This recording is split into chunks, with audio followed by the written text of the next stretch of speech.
السلام علیکم ورحمۃ اللہ وبرکاتہ۔ دعا سے شروع کر لیتے ہیں۔ اعوذ باللہ من الشیطان الرجیم، بسم اللہ الرحمن الرحیم۔ اللہم صلی علی محمد وعلی آل محمد کما صلیت علی ابراہیم وعلی آل ابراہیم انک حمید مجید۔ اللہم بارک علی محمد وعلی آل محمد کما بارکت علی ابراہیم وعلی آل ابراہیم انک حمید مجید۔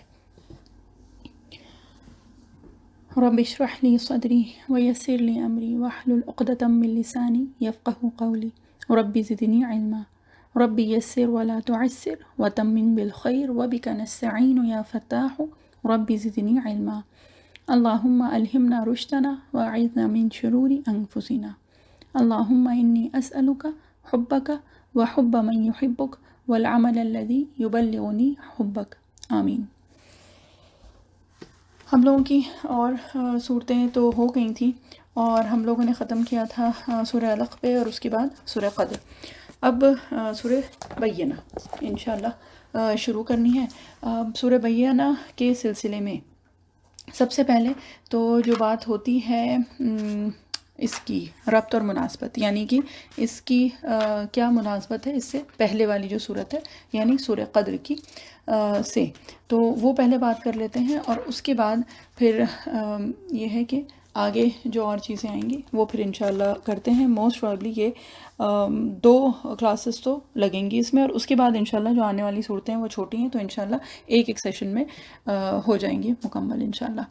تو سورۃ البینہ، سب سے پہلے تو یہی بات کہ اختلاف ہے اس سلسلے میں کہ یہ مکی صورت ہے یا مدنی صورت ہے، اور اس میں بہت اختلاف ہے اس اعتبار سے کہ اس میں جو بات آئی ہے اہل کتاب کی، تو زیادہ تر جو بھی صورتیں آئی ہیں تو اس میں جب اہل کتاب کا ذکر آتا ہے تو وہ اکثر اور بیشتر وہ مدنی صورتیں ہوتی ہیں، اس وجہ سے کیونکہ اہل کتاب جو تھے وہ مکہ میں تو موجود نہیں تھے، وہ تو مدینہ میں موجود تھے، تو اس وجہ سے یہ ہے اختلاف، اور مختلف رائے ہیں اس سلسلے میں، اور اس کی بھی تطبیق انشاءاللہ کریں گے۔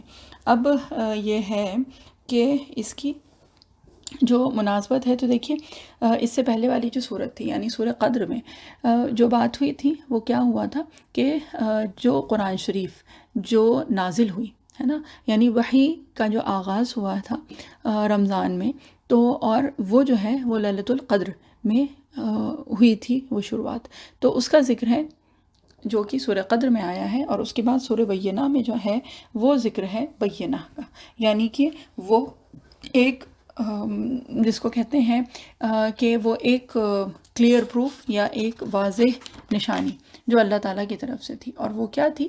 وہ تھی جو کہ ہے رسول من اللہ یتلو صحفا مطہرہ، کہ اللہ کا رسول جو پاک صحیفے پڑھ کر سناتے ہیں، ٹھیک؟ تو اب برس یہ ہے کہ یہ پاک صحیفے جو آئے ہیں اس کی بات اس صورت میں ہے، اور یہ پاک صحیفے کب آئے تھے اس کی بات جو ہے وہ اس سے پہلے والی صورت میں ہے، ٹھیک؟ اب یہ ہے کہ نبی کریم صلی اللہ علیہ وسلم کا ارشاد ہے کہ اللہ تعالیٰ یہ جو سورہ ہے اس کی قرأت کو سن کر ارشاد فرماتے ہیں کہ اے میرے بندے خوش ہو جا، اپنی عزت کی قسم میں تجھ سے دنیا اور آخرت کے احوال میں سے کسی پر سوال نہ کروں گا، اور تجھ کو جنت کے وہ مقام عطا کروں گا جس سے تو راضی ہو جائے گا۔ اور یہ جو ہے سورہ قدر سے اس طرح مناسبت ہے کہ سورہ قدر میں انزال قرآن کا ذکر ہے، ٹھیک ہے، یعنی کہ قرآن شریف کب اترا تھا اس کا ذکر ہے، اور کس طرح ہوا تھا، جو کیا ہے کہ جو دعوت کا ایک مقام ہے، ٹھیک ہے۔ اور سورہ بینہ گویا کہ اس کی دلیل ہے کہ اس طرح سے کہ جو دلیل ہے وہ کیا ہے کہ جو بھی اللہ کا رسول ہے وہ پاک صحیفے پڑھ کے سناتا ہے، تو پھر وہ کیا ہو جاتی ہے، وہ ایک واضح ایک کھلی دلیل بن جاتی ہے، ٹھیک۔ اب یہاں پہ جو بات ہے کہ ایک اور بات آتی ہے اس کے سلسلے میں، اور وہ یہ ہے کہ حضور اکرم صلی اللہ علیہ وسلم نے ابی بن کعب رضی اللہ عنہ سے کہا کہ جبریل علیہ السلام نے مجھ کو یہ حکم دیا ہے کہ میں یہ صورت تم کو پڑھاؤں، ٹھیک ہے۔ تو پھر کیا ہے کہ ابی بن کعب رضی اللہ عنہ نے پوچھا کہ کیا میرا ذکر فرمایا ہے یعنی میرا نام لیا گیا ہے؟ تو نبی کریم صلی اللہ علیہ وسلم نے فرمایا کہ ہاں. تو حضرت ابی بن کعب رضی اللہ عنہ رو دیے کہ اللہ سبحانہ و تعالیٰ نے ان کا نام جو ہے ان کے نام کا ذکر کر کے یعنی ان کا تذکرہ کر کے اور یہ بات فرمائی. ٹھیک ہے، اور یہ جو ہے یہ مدنی صحابی ہیں، تو اس وجہ سے یہ کہا جاتا ہے کہ یہ مدنی سورہ ہے. ٹھیک ہے، اب اس میں جو اختلاف ہے یعنی اس میں کئی اقوال آئے ہیں، تو اس کی پہلے بات کر لی جائے. اور دیکھیں سورہ بینہ میں ایک جو چیز ہے کہ اس کی جو شروع کی جو آیت ہے، ایک تو پہلی آیت، تو پہلی آیت کے سلسلے میں تفاسیر جو ہیں وہ بہت مختلف آئی ہیں، یعنی کہ جو مفسرین اکرام ہیں ان کے الگ الگ اقوال ہیں اور بہت زیادہ اقوال ہیں. تو یہ کہ اس کی بہت تفصیل میں تو نہیں جائیں گے، لیکن کیونکہ ہم لوگ تفسیر کر رہے ہیں تو اس میں جو الگ الگ جو رائے ہوئی ہے کہ اس سے یہ بھی مراد ہو سکتا ہے، اس سے یہ بھی مراد ہو سکتا ہے، تو بہرحال اس کو تھوڑا سا ہم لوگوں کو اس کا تو ذکر کرنا ہوگا، اس وجہ سے کہ دیکھیے صرف ترجمہ اگر ہوتا تو صرف ترجمہ کر کے اور ہم لوگ آگے بڑھ جاتے، لیکن تفسیر ہے تو اس میں بہرحال کچھ تو تفصیل ہونا چاہیے، ہے نا. تو اس لیے یہ ہے کہ اس پہلی آیت میں جو بھی اقوال ہیں تو سب تو نہیں ذکر کر سکتے، لیکن یہ کہ کافی جو ہیں اور جتنی مختلف رائے ہیں تو وہ سب پھر انشاءاللہ ذکر کی جائیں گی. ٹھیک ہے، تو سب سے پہلے تو یہ ہے کہ یہ مکی ہے یا مدنی. ٹھیک، تو بات وہی ہے کہ اہل کتاب کا کیونکہ ذکر ہوا ہے اور پھر یہ جو حدیث آئی ہے ابی بن کعب رضی اللہ عنہ کے سلسلے میں جو کہ مدنی صحابی ہے. ٹھیک ہے، تو اس وجہ سے یہ کہا جاتا ہے کہ یہ مدنی سورہ ہے. لیکن اب اس کے ساتھ ساتھ ایک جو آئی ہے روایت، اور وہ ہے حضرت عائشہ رضی اللہ عنہا سے، اور وہ جو ہے وہ بھی ایک بہت قوی روایت ہے. ٹھیک ہے، تو اس کے مطابق کیا ہے کہ یہ یعنی سورہ بینہ جو ہے یہ مکی صورت ہے، یعنی کہ یہ ہجرت سے پہلے نازل ہوئی تھی. ٹھیک، اور پھر اس سلسلے میں حضرت عبداللہ بن عباس رضی اللہ عنہ کے دو قول ہیں، اور ان دو قول میں کیا ہے، ایک قول کے مطابق یہ مکی ہے اور ایک قول کے مطابق یہ مدنی صورت ہے. اب یہ کیسے ہو سکتا ہے نا. تو بات یہ ہے کہ مکی ہونے کا جو قول ہے حضرت ابن عباس رضی اللہ عنہ کا، تو وہ زیادہ قابل قبول ہے. ٹھیک ہے، اور عائشہ رضی اللہ عنہا بھی فرماتی ہیں کہ یہ مکی سورہ ہے. تو اس کی تطبیق جو کچھ اس طرح سے ہوئی ہے، تطبیق کا مطلب یہ ہے کہ یہ سارے اقوال ملا کے پھر ایک جس کو کہتے ہیں نا کہ واضح صورت جو نکل کے آتی ہے تو وہ کیا ہو سکتی ہے. ٹھیک ہے، تو وہ کچھ اس طرح سے لی گئی ہے کہ یہ مکی صورتوں میں بالکل جس کو کہتے ہیں نا کہ آخر زمانے میں نازل ہوئی تھی، یعنی مکی دور جو نبی کریم صلی اللہ علیہ وسلم کا گزرا ہے، یعنی ہجرت سے پہلے والا بالکل آخر کا جو دور ہے اس زمانے میں یہ نازل ہوئی ہوگی. ٹھیک ہے، تو اگر ویسے دیکھیں تو یہ پھر مکی ہی ہوئی، اور کیونکہ اتنے آخر زمانے میں ہوئی تھی کہ پھر جب نبی کریم صلی اللہ علیہ وسلم جب مدینہ آ گئے تو پھر اس کی وضاحت ہوئی. ٹھیک، اب ایک چیز یہ بھی ہے کہ جب مکہ میں تھے نبی کریم صلی اللہ علیہ وسلم تو اس وقت تو اہل کتاب کا ذکر کرنے کی کوئی ضرورت ہی نہیں تھی، لیکن یہ کیا ہے کہ یہ ایک طرح سے ایک قرینہ ہے، یعنی کہ ایک جس کو کہتے ہیں نا کہ سٹل طریقہ ہے جس طرح سے اللہ تعالیٰ نے نبی کریم صلی اللہ علیہ وسلم کو بتایا تھا اہل کتاب کے سلسلے میں بھی. ٹھیک، تو یہ ہے کہ مضمون کے اعتبار سے تو لگتا ہے کہ یہ مدنی ہے کیونکہ اہل کتاب کا ذکر جو ہے وہ مدینہ میں تھا، ہے نا. لیکن رجحان یہی ہے کہ یہ مکی دور کے آخر زمانے میں یہ آئی تھی. ٹھیک ہے نا، تو اب یہاں پہ شروع کرتے ہیں اور اس کے بعد پھر اس کے جو کئی اقوال آئے ہیں یعنی اس کے سلسلے میں، یعنی جو کہ یہ بات ہوئی ہے اس کی کہ مفسرین اکرام نے اس پہلی آیت کا الگ الگ معنی نکالے ہیں، معنی مراد لیے ہیں اور الگ الگ تفسیر اس کی ہوئی ہے. تو پہلے ایک سرسری طور پہ ترجمہ کر لیتے ہیں. اعوذ باللہ من الشیطان الرجیم، بسم اللہ الرحمن الرحیم. لم یکن الذین کفروا من اہل الکتاب والمشرکین منفکین حتی تأتیہم البینہ. کفار، اہل کتاب اور مشرکین بعض نہ آنے والے تھے.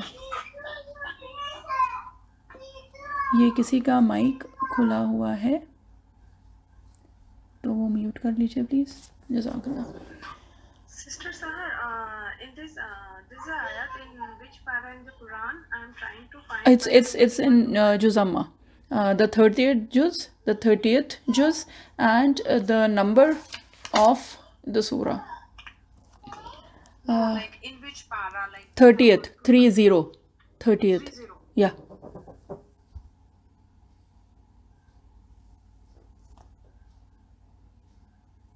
Okay. And it has a total number of 8 ayat. It's after Surah Qadr, that is Inna Anzalnahu fi Laylatil Qadr. It's after that surah and before Surah Zilzal, that is Iza Zulzilatil Ardu Zilzala. It's before that one. Okay so یہ کہ اس کا جو ترجمہ ہو رہا تھا تو وہ کیا ہے کہ کفار، اہل کتاب اور مشرکین بعض نہ آنے والے تھے جب تک ان کے پاس واضح دلیل نہ آ جائے. ٹھیک ہے، یہ ایک سرسری طور پہ ایک ترجمہ ہم نے کیا ہے. اور یہی دوسری طرف یعنی دوسرا ترجمہ کیا ہے، نہیں تھے وہ جنہوں نے کفر کیا اہل کتاب میں سے اور مشرکین میں سے بعض آنے والے یا جدا ہونے والے جب تک کہ نہ آ جاتی ان کے پاس ایک بینہ یعنی کہ روشن دلیل. ٹھیک ہے، اب یہاں پہ 2 لفظ ہیں جن کی وجہ سے الگ الگ اقوال آئے ہیں. ٹھیک ہے، ان میں سے ایک جو لفظ ہے وہ ہے منفکینہ. ٹھیک ہے، اب اگر یاد ہو تو منفکینہ جو ہے یہ کس لفظ سے آیا ہے، انفکا، ہے نا. اور یاد ہو تو اس سے پہلے ہم لوگوں نے کیا تھا اور وہ ہوئی تھی بات فک و رقبہ، ہے نا. اس سے پہلے جو ہم لوگوں نے صورتیں کی ہیں تو اس میں تفسیر میں آئی تھی یہ بات فک و رقبہ. ٹھیک ہے، کہ فک ہوتا ہے آزاد کرا دینا کسی گردن کو، جو ہم لوگوں نے وہاں پہ ترجمہ کیا تھا، ہے نا. اب انفک کا اصل میں مطلب کیا ہوتا ہے؟ منفکین جو ہیں وہ ہوتے ہیں وہ لوگ جو کہ الگ ہو جائیں، جدا ہو جائیں، علیحدہ ہو جائیں، جو سپریٹ آؤٹ ہو جائیں. ٹھیک ہے، یا پھر اس سے مطلب یہ بھی ہو سکتا ہے کہ بہت عرصے سے کوئی آدمی یا کچھ لوگ کچھ کام کرتے آ رہے ہیں اور پھر کسی وجہ سے کیا ہو کہ وہ اس کو چھوڑ دیں.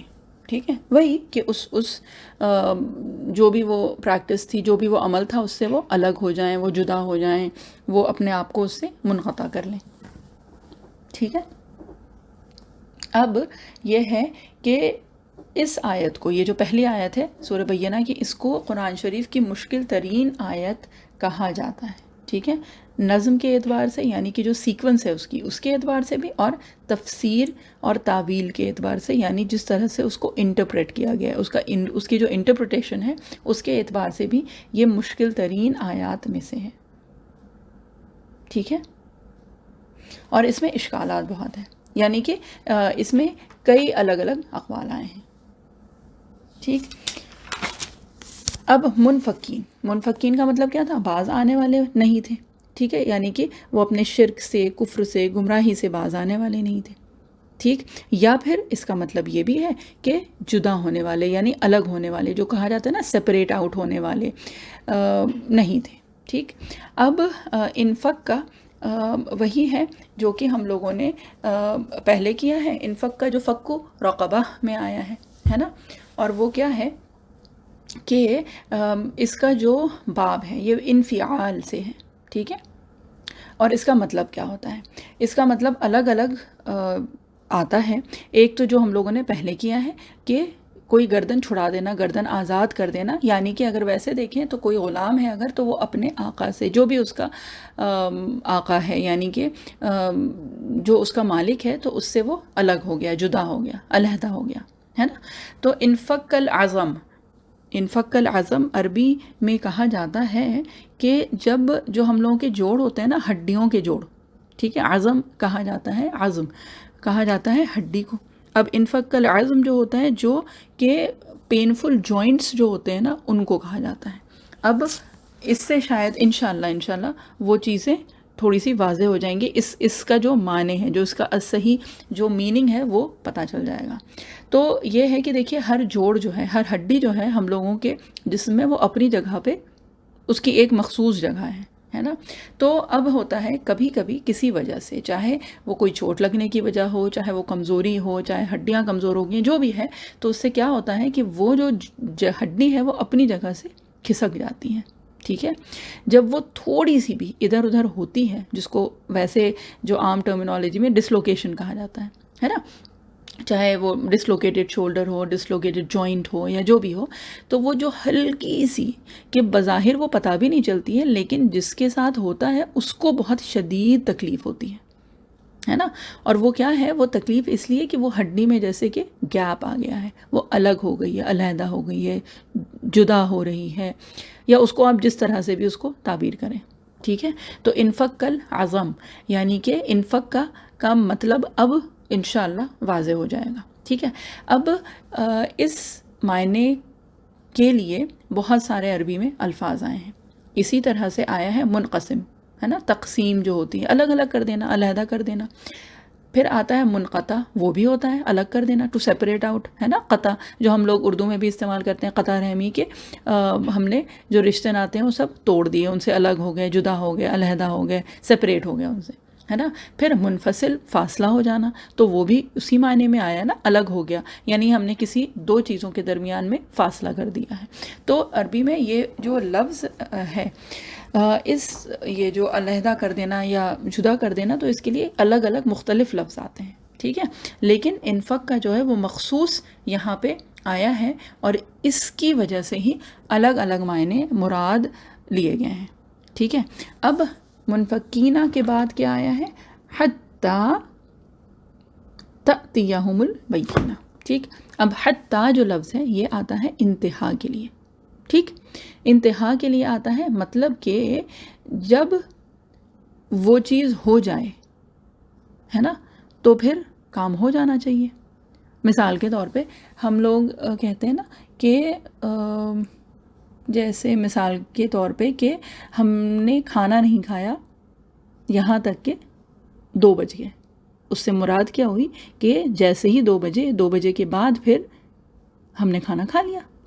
ٹھیک، تو یہاں پہ کیا ہے کہ حتیٰ جو ہے وہ انتہا کے لیے آیا ہے، یعنی کہ کفار جو تھے، مشرکین اور اہل کتاب میں سے، یہ لوگ ایمان لانے والے نہیں تھے یہاں تک کہ بینہ آ جائے.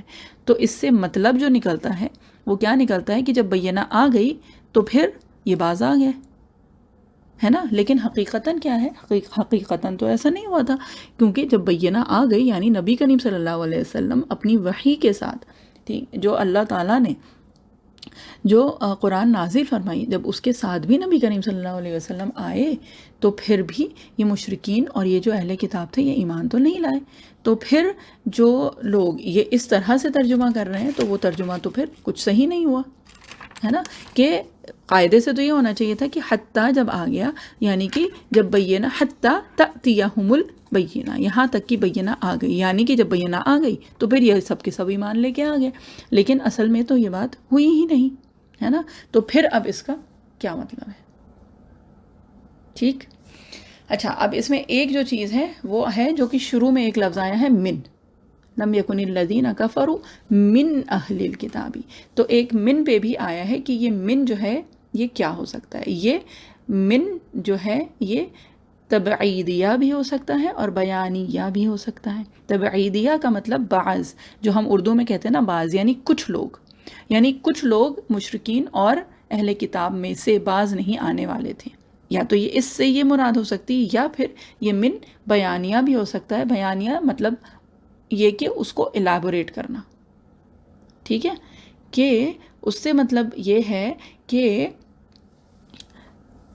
یہ جو مشرکین اور اہل کتاب میں سے جو بھی لوگ تھے، ہے نا، تو یہ من جو ہے وہ ان کو بیان کر رہا ہے، الیبوریٹ کر رہا ہے. اور وہ یہ کیا ہے کہ ایک بہت بڑا گروہ جو تھا وہ کیا تھا کہ وہ اپنا جو ایک طور طریقہ تھا وہ اس میں ہی مبتلا رہا، اور اس کے علاوہ تھوڑے ہی تھے جو کہ ایمان لے آئے۔ واللہ اعلم بالصواب۔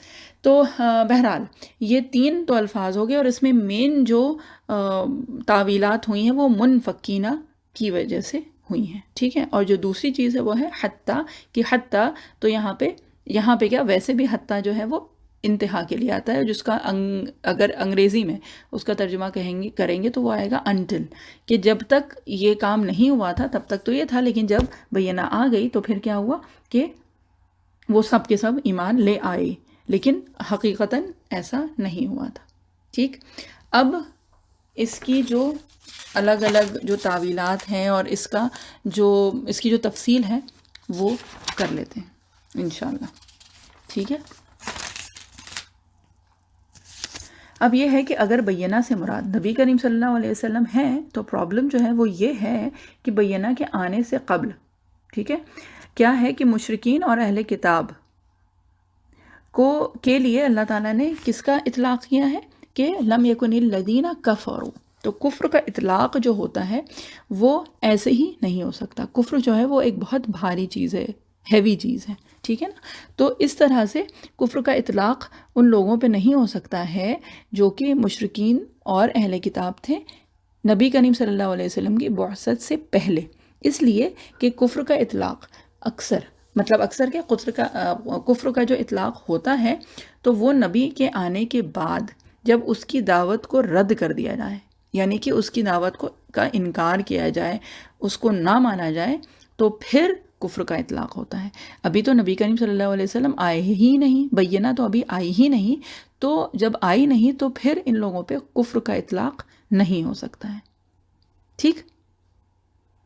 اس لیے کیونکہ نبی کریم صلی اللہ علیہ وسلم کے آنے سے پہلے اگر لوگ ہوں تو ان کو گمراہ کہا جا سکتا ہے، فاسد کہا جا سکتا ہے، ضلالت میں مبتلا کہا جا سکتا ہے، لیکن کفر کا اطلاق ان کے اوپر نہیں ہو سکتا ہے، کیونکہ ابھی تو کوئی نبی اللہ تعالیٰ نے بھیجا ہی نہیں کہ جس کا وہ انکار کریں، اور اس نبی اور وہ جو بھی بینہ ہے اس کا انکار کرنے کے بعد پھر ان پہ کفر کا اطلاق ہوگا، ٹھیک ہے۔ تو کیا ہے، اس کے بعد پھر آئی کہ کفروا من اہل الکتاب والمشرکین منفکین، ٹھیک ہے۔ انفکاک یہ جو ہے یہ اس کا باب ہے، جو اصل لفظ ہے وہ کیا ہے، فک کا، ٹھیک ہے، جدا ہونا، فک و رقبہ جو ہم لوگوں نے پہلے کیا تھا، ٹھیک ہے۔ اب فک کا یہ جو انفکاک یہ جو ہے یہ انفعال سے ہے، یعنی کہ یہ فعل جو ہے یہ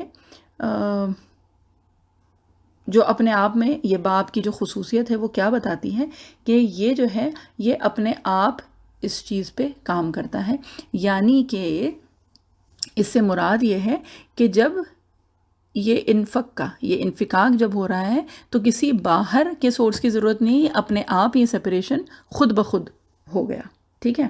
اب فک کا یہ پہلے ہم لوگوں نے بات کی تھی نا لغت کے اعتبار سے، تو جو فا سے شروع ہوتے ہیں کچھ جو ثلاثی مجرد یعنی کچھ جو روٹ ورڈز ہیں جو فا سے شروع ہوتے ہیں، تو ان میں معنی جو آتے ہیں وہ ہوتے ہیں الگ ہونے کے، ٹھیک ہے، یعنی علیحدہ ہونے کے، جدا ہونے کے۔ ہم لوگ فلق کر چکے ہیں، فا، لام اور قاف، اس کا مطلب کیا ہوتا ہے، پھاڑنا، ٹھیک ہے۔ قل اعوذ برب الفلق، تو فلق ہم لوگوں نے کیا، اس کا مطلب کیا ہے کہ پھٹ جانا، جدا ہونا، الگ ہو جانا، علیحدہ ہونا۔ پھر فا لام ہا، فلاح جس سے تھا، تو اس کا مطلب بھی پھاڑنا ہے۔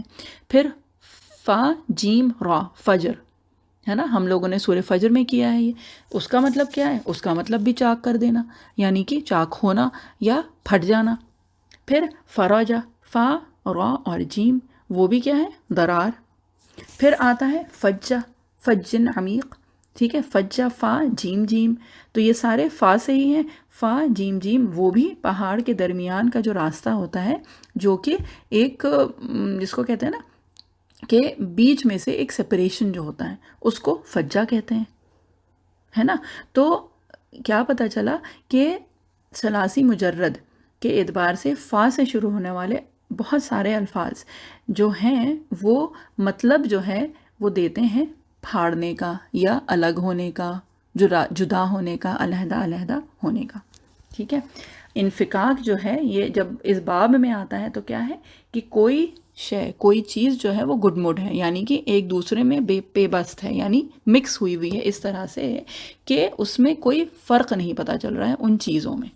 ٹھیک ہے، کہ آپس میں وہ اس طرح سے ملی ہوئی ہیں کہ ان میں سے کوئی حصہ الگ دکھائی نہیں دے رہا ہے.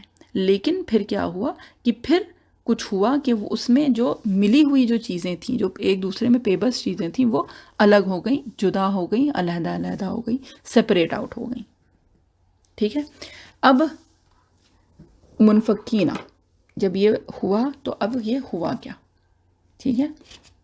اب یہ ہے کہ دیکھیے ایک چیز ہے کہ جب نبی کریم صلی اللہ علیہ وسلم آئے تھے، جب آپ صلی اللہ علیہ وسلم کی بعثت ہوئی تھی تو کیا تھا کہ اس معاشرے میں ہر طرح کے لوگ تھے. ٹھیک ہے. اب مکہ کا اس وقت معاشرہ اگر دیکھیں تو کیا تھا کہ اس وقت کے اعتبار سے بدترین معاشرہ تھا، اس لیے کہ اخلاق کی پستی تو وہ تو ہم لوگ پہلے بھی کئی صورتوں میں کر چکے ہیں، سورہ ماعون میں کیا ہے، اور اسی طرح سے بہت ساری صورتوں میں یہ ذکر آیا ہے کہ اخلاقی پستی ان لوگوں کے اندر تھی. یہ جو بات ہے یہ سورہ فجر میں بھی آئی ہے اور صورتوں میں، سورہ ماعون ہے، ان سب میں ہم لوگوں نے یہ کی ہے، سورہ لحم میں پڑھ چکے ہیں. تو کیا تھا کہ اخلاقی اعتبار سے بہت پستی تھی. ٹھیک ہے. اب اس جس کو کہتے ہیں کہ اندھیرے والے ماحول میں شرک وہاں پہ اپنے عروج پہ تھا اس وقت. ٹھیک ہے. تو ماحول کے اعتبار سے یہ کیا تھا کہ بہت برے حالات تھے وہاں کے. لیکن اس میں بھی کیا تھا کہ ابو بکر صدیق رضی اللہ عنہ جیسے لوگ بھی تھے، اور ان سے پہلے اگر دیکھیں تو ورقہ ابن نوفل بھی موجود تھے وہاں پہ، کہ وہ اس وقت حق کی تلاش میں، وہ کیا تھا ان کا کہ ان کے بارے میں آتا ہے کہ وہ شام بھی گئے تھے، انہوں نے اپنی یہ عبرانی زبان بھی سیکھی تھی، اور وہ عالم تھے، یعنی حق کی تلاش تھی ان کو اور وہ کرتے رہے. ایسا نہیں ہے کہ اس معاشرے میں رہ کے وہ اسی شرک میں اور انہی گناہوں میں مبتلا ہو گئے، انہوں نے تو ایسا نہیں کیا. اور جب نبی کریم صلی اللہ علیہ وسلم کو خدیجہ رضی اللہ عنہا لے کے گئی تھی ان کے پاس، تو انہوں نے کیا فرمایا تھا؟ انہوں نے ایک حسرت ظاہر کی تھی، اور وہ کیا تھی کہ اگر کاش کہ میں اس وقت زندہ ہوں جب آپ کی قوم آپ کو نکالے گی، ہے نا. تو اس وقت تو نبی کریم صلی اللہ علیہ وسلم بہت حیران ہوئے تھے کہ اچھا یہ لوگ مجھے نکالیں گے. تو ورقہ ابن نوفل نے کیا فرمایا تھا کہ ہاں جو بھی اس طرح کا پیغام لے کے آیا ہے یہ وہی ناموس ہے جو کہ موسیٰ اور عیسیٰ علیہ السلام پہ آیا تھا، اور یہی آپ کے اوپر آیا ہے. اور جب بھی کوئی بھی پیغمبر یہ پیغام لے کے آیا ہے تو پھر کیا کیا ہے کہ اس کے لوگ اس کے خلاف ہو گئے ہیں. اور نبی کریم صلی اللہ علیہ وسلم کو گویا کہ انہوں نے یہ پہلے ہی اس چیز کا اندازہ ہو گیا تھا کہ نبی کریم صلی اللہ علیہ وسلم کی قوم پھر بالآخر ان کو نکالے گی اس جگہ سے، یعنی مکہ سے. تو اگر ویسے دیکھیں تو اس معاشرے میں ورقہ ابن نوفل بھی موجود تھے. ٹھیک ہے. اور اسی طرح سے سیرت میں اگر دیکھیں تو بہت لوگوں کے نام آتے ہیں، ہے نا، جو کہ کیا تھے کہ اس معاشرے میں رہنے کے باوجود وہ شرک سے پاک تھے. اور اس میں جو ہے ابو بکر صدیق رضی اللہ عنہ کا نام آتا ہے. ٹھیک ہے. حضرت عثمان رضی اللہ عنہ وہ بھی تھے اسی میں ہی موجود، اسی معاشرے میں موجود تھے، ہے نا. تو یہ ہے کہ اس میں یہ لوگ بھی موجود تھے. اور اس کے علاوہ اگر دیکھیں کہ یہ لوگ یعنی ابو بکر صدیق رضی اللہ عنہ، عثمان رضی اللہ عنہ، یہ ظاہری طور پہ بھی اور باطنی طور پہ بھی یہ لوگ نیک بھی تھے، متقی بھی تھے. اور جیسے ہی حق آیا سامنے تو کیا ہوا، فوراً انہوں نے اس کی تصدیق کر لی. ٹھیک. اب اس کے علاوہ اسی معاشرے میں کچھ اور لوگ بھی تھے، جو کون تھے؟ جو کہ ظاہری طور پہ تو اچھے تھے، نیک تھے. ٹھیک ہے. یعنی کہ بڑے سخاوت والے تھے اور بڑے جس کو کہتے ہیں کہ عصبیت والے تھے. ٹھیک ہے.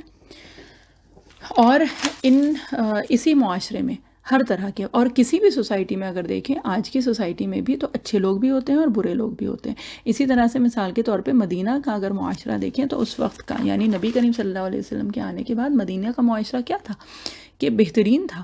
اگر مثال دی جائے، مثالی معاشرہ تو وہ مدینہ کا تھا، مگر اس میں بھی کون تھے؟ یہ منافقین موجود تھے، ہے نا. تو ہر معاشرے میں وہی ہوتا ہے کہ میجورٹی ٹھیک ہے اچھی یا بری ہو سکتی ہے، لیکن ہر انسان اسی معاشرے میں رہ کے مختلف بھی ہوتا ہے نا. تو اب اگر مکہ کا معاشرہ ہم لوگ دیکھیں تو وہاں پہ ان لوگوں کی بات ہوئی، ٹھیک ہے. تو بیسیکلی جو بات سمجھانے والی ہے یہاں پہ وہ یہ ہے کہ ہر معاشرے میں لوگ ہوتے ہیں، اور ایک بات جو ہے نا وہ یہ ہے کہ کچھ لوگوں کے اندر وہ کفر اور عناد، وہ جو تکبر ہوتا ہے، وہ ساری جو چیزیں ہوتی ہیں وہ اندر موجود ہوتی ہیں لیکن ظاہر نہیں ہوتی ہیں، ٹھیک ہے. تو جس کو کہا جاتا ہے کہ پوٹینشل کفر جو تھا، کفر بالقوہ، ٹھیک ہے، یعنی کہ ان کے اندر وہ قوت موجود تھی لیکن ابھی ظاہر کچھ بھی نہیں ہو رہا تھا، ابھی سب جو ہے وہ ایک ساتھ رہ رہے تھے اور کسی میں کوئی فرق محسوس نہیں ہو رہا تھا، ٹھیک. اسی طرح سے جو اچھے لوگ تھے وہ بھی ان کے اندر ہی موجود تھے، یعنی ان کے اندر وہ نیکی کا، وہ تقوی کا، وہ ساری جو چیزیں تھیں ان کا پوٹینشل موجود تھا، لیکن ابھی سوسائٹی میں وہ سب لوگ ایک ساتھ رہ رہے تھے.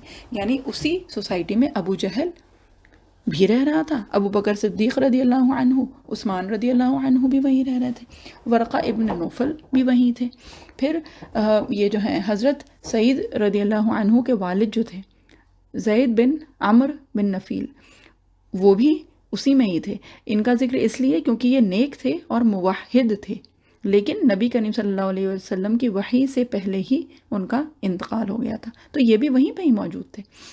اور اسی میں ہی عمر رضی اللہ عنہ، حمزہ رضی اللہ عنہ موجود تھے. یہاں پہ ہی پھر ابو جہل بھی موجود تھا، اور ابو لہب بھی اسی سوسائٹی میں، اسی معاشرے کا حصہ تھے یہ لوگ بھی، ٹھیک ہے. تو اب کیا ہے، یہ ہے کہ ان لوگوں میں کسی میں کفر بالقوہ، ٹھیک ہے، یعنی پوٹینشل کفر موجود تھا، کچھ لوگوں میں جو تھا وہ پوٹینشل ایمان، تقوی یہ موجود تھا، ہے نا. اب کیا ہوا کہ نبی کریم صلی اللہ علیہ وسلم کی جب بعثت ہوئی، جب نبی کریم صلی اللہ علیہ وسلم مبعوث ہوئے اور جبرائیل علیہ السلام نبی کریم صلی اللہ علیہ وسلم کے پاس آئے یہ وحی لے کے، تو کیا ہوئی کہ یہ بینہ آ گئی، ہے نا. اب جب یہ بینہ آئی تو پھر کیا ہوا کہ یہ جو معاشرہ تھا جو بظاہر جس میں سب لوگ مور اور لیس ایک طرح کے دکھ رہے تھے، یہ بینہ آنے کے بعد کیا ہوا کہ یہ سب جو ہیں یہ کیٹیگریز علیحدہ علیحدہ ہو گئیں، یہ سب کیٹیگریز جو ہیں یہ سپریٹ آؤٹ ہو گئیں، جس کو کہا جاتا ہے نا کہ فلٹر آؤٹ ہو گئیں یا چھن گئیں. اور پھر جو ہم لوگوں کے ہاں وہ ایک محاورتاً کہا جاتا ہے نا کہ دودھ کا دودھ اور پانی کا پانی ہو گیا، یعنی کہ پھر حقیقت سامنے آ گئی، ٹھیک ہے. تو نبوت اور رسالت کے آنے سے قبل کیا ہوتا ہے کہ حق اور باطل، خیر اور شر، نیکی اور بدی، کفر اور شکر، یہ سب جو ہوتا ہے یہ سب مکس ہوا ہوا ہوتا ہے، ٹھیک ہے. لیکن جب وحی، نبوت اور رسالت اور صحیفے جب یہ آ جاتے ہیں، جب یہ بینہ آ جاتی ہے، تو پھر کیا ہوتا ہے، یہ ساری چیزیں جو ہیں یہ سپریٹ آؤٹ ہو جاتی ہیں، ٹھیک ہے. تو اس اعتبار سے اگر اس سوسائٹی میں دیکھیں تو الگ الگ کیٹیگریز کے لوگ تھے، ٹھیک ہے. ایک کیٹیگری جو تھی وہ جو بات ہوئی ہے ورقہ بن نوفل، پھر ابو بکر صدیق رضی اللہ عنہ اور عثمان رضی اللہ عنہ، حضرت سعید رضی اللہ عنہ کے والد زید بن عمر بن نفیل، یہ تھے. ایک کیٹیگری یہ ہو گئی. پھر ایک کیٹیگری وہ ان لوگوں کی کہ جن میں خیر اور صلاحیتیں، جو سعادت تھی وہ تھی لیکن وہ مضمر تھی، یعنی اندر تھی لیکن اس پہ کچھ غلاف آ گیا تھا، اس پہ کوئی کورنگ ہو گئی تھی. اور وہ کیا تھی، وہ کورنگ جو ہوتی ہے، یہ ہم لوگوں نے پہلے بھی بات یہ کی ہوئی ہے، وہ کورنگ جو ہے وہ کیا ہے، بے توجہی، یعنی کہ اس پہ بہت زیادہ کبھی توجہ دی نہیں اس چیز پہ، ٹھیک ہے. یعنی غیر شعوری طور پر ان کے اندر الگ الگ جس کو کہتے ہیں نا کہ فیلنگز تھیں، یا تو وہ تعصب ہو سکتا ہے یا وہ تقلید آبا، یعنی کہ جو بھی ان کے جو طور طریقے تھے، جو کسٹمز تھے، جو جس کو کہتے ہیں نا رسمیں جو موجود تھیں، ان کے اوپر وہ جمے ہوئے تھے، ٹھیک ہے. تو اس غلاف کو اترنے میں تھوڑا سا وقت لگا، ٹھیک ہے.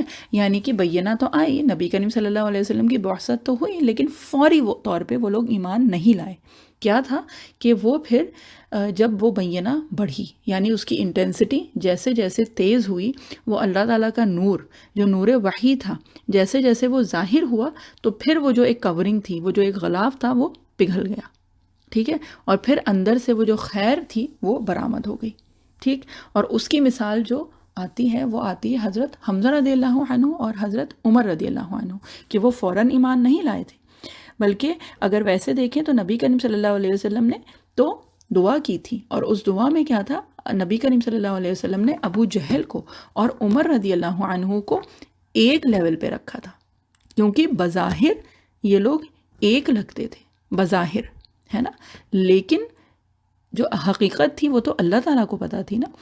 تو نبی کریم صلی اللہ علیہ وسلم نے تو ان دونوں کو ایک پلڑے پہ رکھا تھا، یعنی ایک وزن پہ رکھا تھا، ہم وزن لگتے تھے یہ لوگ بظاہر، ٹھیک ہے، ابو جہل اور حضرت عمر فاروق رضی اللہ عنہ، ٹھیک. تو نبی کریم صلی اللہ علیہ وسلم نے تو ان کو ایک لیول پہ رکھا، لیکن حقیقت جو ہے وہ تو اللہ تعالیٰ کو معلوم تھی، یعنی کہ جب وہ بینہ آئی تو پھر یہ ابو جہل اور حضرت عمر بن خطاب رضی اللہ عنہ، پھر ان کا جو فرق تھا وہ واضح ہوا، ٹھیک ہے، یعنی کہ پھر یہ لوگ علیحدہ علیحدہ ہوئے، پھر یہ لوگ جدا ہوئے، ان لوگوں میں جو فرق تھا وہ پتہ چل گیا جب یہ فرقان آئی، ہے نا، یہ جو سپریٹر جس کو کہا جاتا ہے نا، فرقان، فرق کرنے والا. اور اسی لیے حضرت عمر رضی اللہ عنہ کا نام عمر فاروق اس لیے رکھا گیا نا کہ وہ حق اور باطل میں فرق کرنے والا. تو بہرحال یہ کہ جب یہ بینہ آئی تو پھر یہ جو سارے لوگ اس معاشرے میں موجود تھے نا، ان کا فرق پتہ چل گیا، ہے نا. تو سمجھ میں آ رہی ہے یہ بات. اب ایک تو کیٹیگری ہو گئی جو کہ جیسے ہی وہ بینہ آئی اور فوری طور پہ وہ ایمان لے آئے، ٹھیک، حضرت ابو بکر صدیق رضی اللہ عنہ، حضرت عثمان رضی اللہ عنہ، ٹھیک. اب اس کے بعد جو سیکنڈ کیٹیگری تھی کہ وہ ساری چیزیں وہ خیر موجود تھی اندر، لیکن ایک ہلکا سا ایک کوئی کورنگ تھی، حضرت عمر رضی اللہ عنہ، حضرت حمزہ رضی اللہ عنہ، ٹھیک. پھر ایک کیٹیگری تھی جو کہ اب یہ جو ہے یہ جس کو کہتے ہیں کہ پستی کی طرف والی کیٹیگریز میں اب ہم لوگ جا رہے ہیں، ٹھیک ہے. ایک کیٹیگری تھی جن میں ملمہ سازی تھی، یعنی کہ صرف دکھاوا، ریاکاری، جو کچھ بھی تھا وہ ایک ظاہری طور پہ تھا، اندر سے جو تھا وہ معاملہ کچھ کھوکھلا تھا، ٹھیک ہے. اور وہ کیا تھا کہ وہ دیکھنے میں لگتے تھے کہ ہاں بڑے سخی ہیں، سخاوت بھری پڑی ہوئی ہے، شجاعت بھری پڑی ہوئی ہے، جو کہ ابو جہل بظاہر تو وہ ویسے ہی لگتا تھا نا کہ بڑا جنرس بھی ہے، فیاض بھی ہے، شجاع ہے، یعنی بریو، بہادر بھی ہے، ٹھیک ہے. پھر سلاکن طبیعت کی، اگر کچھ آپس میں کسی کی کچھ مسئلہ ہو جائے تو اس کو بھی نپٹا دو، ٹھیک ہے، یعنی صلح کر لو. پھر باہمی جو مصالحت ہوتی ہے، یعنی کہ کچھ دو گروپس ہیں، ان میں کچھ پرابلم ہو گئی تو اس میں بھئی ٹھیک ہے تھوڑا میل ملاپ کروا دیا. تو یہ ساری جو چیزیں تھیں تو یہ سب کوالٹیز تھیں ابو جہل میں، لیکن کیا تھا، تکبر تھا، ٹھیک ہے. اچھا یہ کال ڈراپ ہو جائے گی تو دوبارہ اسی لنک پہ جا کے آپ لوگ اس کو جوائن کر لیجیے گا انشاءاللہ، ٹھیک ہے. تو یہ کہ اس کے اندر یہ جو تکبر تھا نا، تو اس کی وجہ سے پھر کیا ہوا کہ جب یہ بینہ آئی تو پھر وہ جو اندر جو چیز بسی ہوئی تھی وہ پھر واضح ہو گئی، ٹھیک ہے. اس کے بعد پھر ایک چوتھی کیٹیگری وہ لوگ تھے جو کہ ظاہری طور پہ اور باطنی طور پہ، دونوں طور پہ خبیث. اس کی مثال جو ہے وہ ہے ابو لہب، کہ اس کی خباثت اور جو بھی یہ ساری جو چیزیں تھیں ظاہری اور باطنی، تو بدبختی جو تھی وہ اتنی ظاہر تھی کہ اللہ تعالیٰ نے اس کے لیے ایک پوری صورت نازل فرمائی، ٹھیک ہے. تو یہ سارے لوگ ایک ہی معاشرے میں رہ رہے تھے، اور یہ جدا کیسے ہوتے جب تک کہ وہ بینہ نہ آتی. تو جب یہ بینہ آ گئی تو پھر کیا ہوا، یہ سارے لوگ پھر علیحدہ ہو گئے، ٹھیک ہے. اب یہ بینہ کیا تھی؟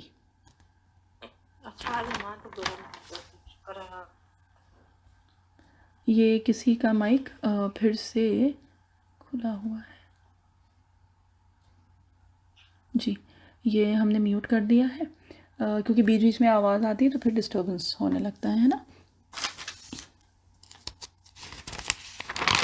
اچھا، اب اس میں جو الگ الگ مختلف اقوال ہیں یہ کرتے ہیں، کیونکہ اس کے بعد کی جو آیات ہیں تو اس میں ایک بار یہ چیز سمجھ میں آ جائے کہ اس میں جتنے بھی بہت سارے اقوال ہیں اور اس کی بہت زیادہ تفصیل آئی ہے، تو ہم اتنی زیادہ تفصیل تو نہیں کر رہے ہیں، لیکن بہرحال کیونکہ ہم لوگ تفسیر کر رہے ہیں تو اس میں تھوڑا سا ایک یہ تو جب اس آیت سے گزریں یا جب کبھی یہ آیت سنیں تو ہاں ایک یہ چیز ذہن میں آئے ہم لوگوں کے کہ یہ اتنی جس کو کہتے ہیں کہ اسٹریٹ سمجھنے والی چیز نہیں ہے، اس میں تفصیل بہت ہے، اس میں گہرائی بہت زیادہ ہے، اور جو کہ کہا جاتا ہے نا کہ اللہ تعالیٰ نے کیا فرمایا ہے کہ وَلَقَدْ يَسَّرْنَا الْقُرْآنَ، کہ اللہ تعالیٰ نے قرآن آسان کر دیا ہے، تو اگر ایک سرسری طور پہ کرنے کے لیے دیکھیں تو یہ بہت آسان چیز ہے، اور اگر اس کی گہرائی میں جائیں تو پھر یہ ایک مشکل ترین چیز ہو جاتی ہے نا، تو وہ اتنی مشکل ترین تو نہیں کریں گے اس کو، لیکن ہاں جو الگ الگ اقوال ہیں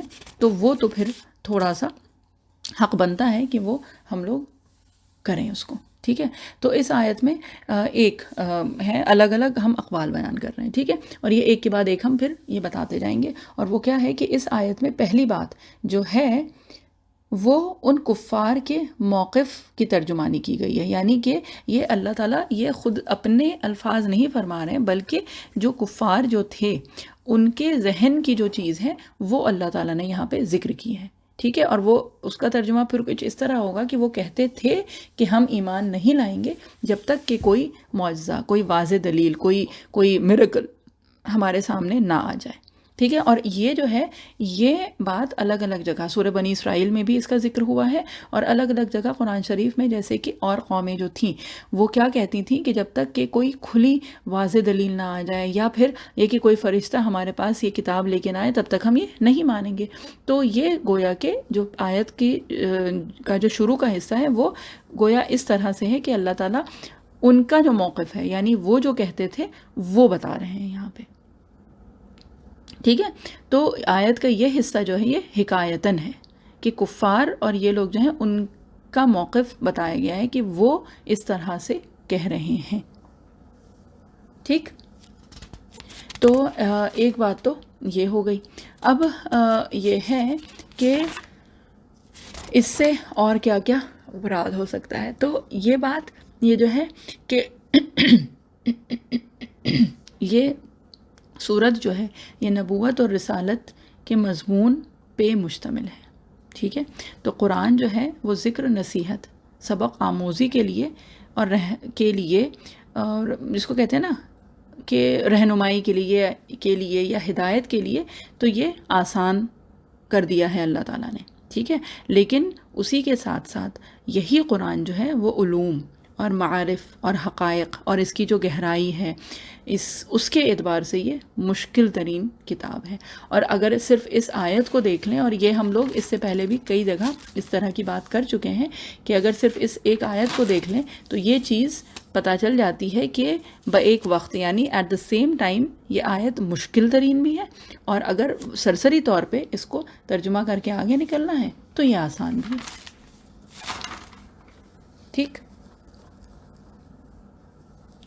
تو کیا ہے کہ یہ منفقین جو ہے یہ منفقین عن المتقین یا مؤمنین تھے، یعنی کہ فاسد اور متقین سب ملے جلے تھے، مکسڈ تھے، ٹھیک ہے۔ جب بینہ آئی تو وہ جدا ہو گئے، اور یہ جدا ہونے والے نہیں تھے جب تک کہ یہ بینہ نہ آ جاتی، ہے نا، یعنی وہ پورا معاشرہ جو تھا وہ تو ایک ساتھ ملا ہوا ہی تھا نا، جب یہ بینہ آئی تو پھر یہ الگ الگ ہو گئے، یہ جدا ہو گئے۔ اب اس میں ایک اور کیٹیگری ہے جو کہ موجود ہے، اور جو وہاں پہ یعنی اگر اس وقت کے اعتبار سے لیں تو مدینہ میں یہ لوگ موجود تھے، اور وہ کون تھے؟ منافق، ٹھیک ہے۔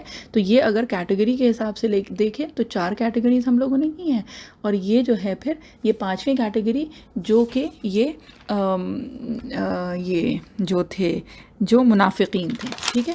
تو منافقین کو پھر سپریٹ آؤٹ کرنے کے لیے کیا ہوا کہ ان کے لیے پھر اللہ تعالیٰ نے پھر یہ جو ہوتی ہے نا امتحان، یہ جو ابتلا، جو آزمائشیں جو آتی ہیں، پھر ان سے کیا ہوتا ہے کہ ان سے پھر اللہ تعالیٰ پاک کر دیتے ہیں، یعنی الگ کر دیتے ہیں، ایک فلٹر آؤٹ کر دیتے ہیں، جو کہ باطنی طور پہ جو متقی ہیں اور جو منافق ہیں ان کو، ٹھیک ہے. تو پہلی بینہ جو آئی تو اس میں یہ جو کیٹیگریز تھیں وہ الگ ہو گئی، یعنی حضرت ابوبکر صدیق رضی اللہ عنہ الگ ہو گئے، اور یہ کہ پھر جو کیٹیگریز ہیں یعنی عمر رضی اللہ عنہ اور ابو جہل الگ ہو گئے. آپ صلی اللہ علیہ وسلم نے تو دونوں کو ایک ہی اس پہ رکھا تھا. ٹھیک ہے. اور ابو لہب جو ہے وہ الگ ہو گیا، یعنی کہ پتہ چل گیا سب کو واضح طور پہ کہ کون کس کیٹیگری میں آتا ہے. ٹھیک. اور جو ففتھ کیٹیگری ہے یعنی منافقین کی، کہ بظاہر تو لگتا ہے نا کہ وہ ایمان والے ہیں، وہ ساری چیزیں کرتے ہیں، لیکن جب امتحان، جب سختی، وہ ابتلا جو آتی ہے، وہ آزمائشیں جب آتی ہیں تو پھر جو ہے کہ سب کی حقیقت واضح ہو جاتی ہے. ٹھیک ہے. اب اسی کا ہی ایک جو ترجمہ ہوا ہے وہ کچھ اس طرح سے ہوا ہے کہ ابن کیسان رحمۃ اللہ علیہ انہوں نے کیا ہے، اور وہ کچھ اس طرح سے کیا ہے کہ یہ جو اہل کتاب جو تھے، ہے نا، یہ اپنی کتابوں کو بہت عقیدت سے مانتے تھے. ٹھیک ہے. جس کو کہا جاتا ہے نا very committed to their books جو ان کی تھیں. اور یہ ان کو ظاہر سی بات ہے حق بھی مانتے تھے، اور وہ یہ کہتے تھے کہ ان کی کتابوں میں ایک نبی آخر الزماں کا ذکر ہے، کہ آخر زمانے میں جو کہا جاتا ہے نا پرومسڈ میسنجر، تو دا فائنل میسنجر، تو وہ ان کی کتابوں میں بھی اس کا ذکر ہے اور وہ اس کا انتظار کرتے تھے. ٹھیک ہے. اب بات جو ہے وہ یہ ہوئی کہ آئرونیکلی جب یہ آیا پیغمبر، جب یہ نبی آخر الزماں آیا، when this promised messenger، یہ فائنل میسنجر نبی کریم صلی اللہ علیہ وسلم جب آئے، تو کیا ہوا کہ پھر انہوں نے ایمان نہیں لائے یہ اہل کتاب اس آخر الزماں نبی پہ صلی اللہ علیہ وسلم. ٹھیک ہے. تو کیا ہے کہ جن کتابوں کو یہ لے کے چلتے تھے، جن کو مانتے تھے، جن کو صحیح مانتے تھے، اور جس میں یہ پیشن گوئیاں تھیں اس نبی کے آنے کی، اور یہ اس کو حق بھی مانتے تھے، اس میں ایمان رکھتے تھے، لیکن جب یہ نبی آیا، جب یہ پیغمبر آیا، تو کیا ہوا کہ پھر یہ الگ ہو گئے اپنی ان کتابوں سے، یعنی اس چیز پہ ایمان لانے سے یہ الگ ہو گئے، یہ جدا ہو گئے. ٹھیک. تو یہ ایک اور توجہ ہے جو کہ بیان کی گئی ہے. ٹھیک. اب اس کے بعد جو ہے وہ کیا بات ہے، اب آئیں گے اس کی دوسری آیت پہ. رسول من اللہ یتلو صحفا مطہرہ، یعنی اللہ کا رسول جو پاک صحیفے پڑھ کر سنائے. ٹھیک ہے.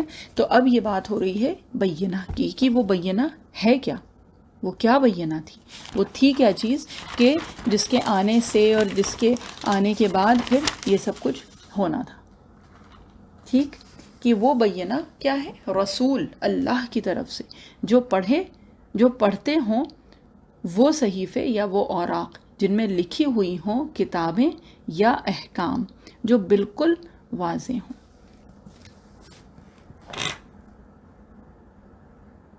ٹھیک ہے. فیہا کتب قیمہ، جن میں درست مضامین ہوں، یا پھر کتب قیمہ. چلیے جب اس آیت پہ آئیں گے تو پھر کتب قیمہ کی بھی بات تفصیل سے ہوگی. ٹھیک.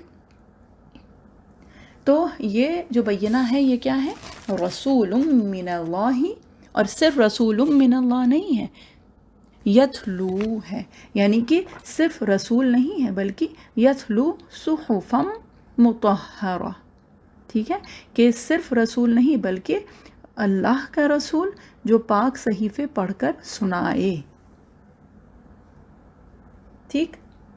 اب اس سے پہلے ایک جو چیز ہے وہ ہے کہ بانا یبینو، یہ جو آتا ہے یہ آتا ہے جب دو چیزوں کے درمیان آپ کوئی فصل کریں، یعنی فاصلہ کر دیں، جو اس سے پہلے ہم لوگوں نے بات کی تھی، جدا ہونا، علیحدہ کر دینا، وہ والی بات ہے. ٹھیک ہے. تو کیا ہے کہ بہت بلند مرتبہ رسول جو کہ سنائے پڑھ کے پاک صحیفے. ٹھیک ہے. اب کیا ہے کہ صرف کتاب یا صرف رسول جو ہے وہ بینہ نہیں ہو سکتا ہے. ٹھیک ہے، تو کیا ہے کہ ایک شخصیت ہونا ہے، یعنی ایک معلم ہونا، ایک جس کو کہتے ہیں نا جو ٹیچر، معلم ہونا ضروری ہے، اس کی ضرورت ہے. صرف کتاب اگر ہوتی تو کیا اللہ تعالیٰ کے لیے یہ مشکل تو نہیں تھا. اللہ تعالیٰ کے لیے تو بہت آسان تھا کہ قرآن جو ہے وہ ایک کتاب کی شکل میں آ جاتی اور سب کے ہاتھوں میں آ جاتی. تو کیا اللہ تعالیٰ اس پہ قادر نہیں ہے؟ نعوذ باللہ. اللہ تعالیٰ تو قدرت رکھتے تھے اس چیز کی، ہے نا، قدرت رکھتے ہیں اس چیز کی. بات یہ ہے کہ صرف کتاب جو ہے وہ بینہ نہیں ہے، بلکہ کتاب بھیجی گئی اس رسول پہ، یعنی وہ شخصیت، وہ معلم جو ہے اس کی ضرورت تھی. اور یہ جو ہے بینہ جو ہے وہ کیا ہے کہ وہ معلم، وہ مبین اس کے ساتھ ہوا، یعنی وہ کتاب اور وہ رسول. وہ رسول جو اپنے کردار، اپنا جو عمل ہے نا، اس سے ایک مثال پیش کرے. ٹھیک. اور یہ والی جو چیز ہے نا، یہ دیکھیں ایک سمجھانے کے اعتبار سے کہ ایک کوئی کانسیپٹ ہوتا ہے، کوئی تھیوری ہوتی ہے نا، تو کوئی بھی کانسیپٹ اچھا ہوتا ہے، برا ہوتا ہے. کوئی کانسیپٹس ہوتے ہیں جو کہ بڑے اچھے ہوتے ہیں، لیکن جب وہ اپلائی ہوتے ہیں نا تو پھر ان میں جو بھی پرابلمز ہیں، ایشوز ہیں، وہ پھر پتہ چلتے ہیں، اور پھر لگتا ہے کہ نہیں یہ اس میں یہ پرابلم ہے یا وہ پرابلم ہے. تو بات وہی ہے کہ کوئی بھی تھیوری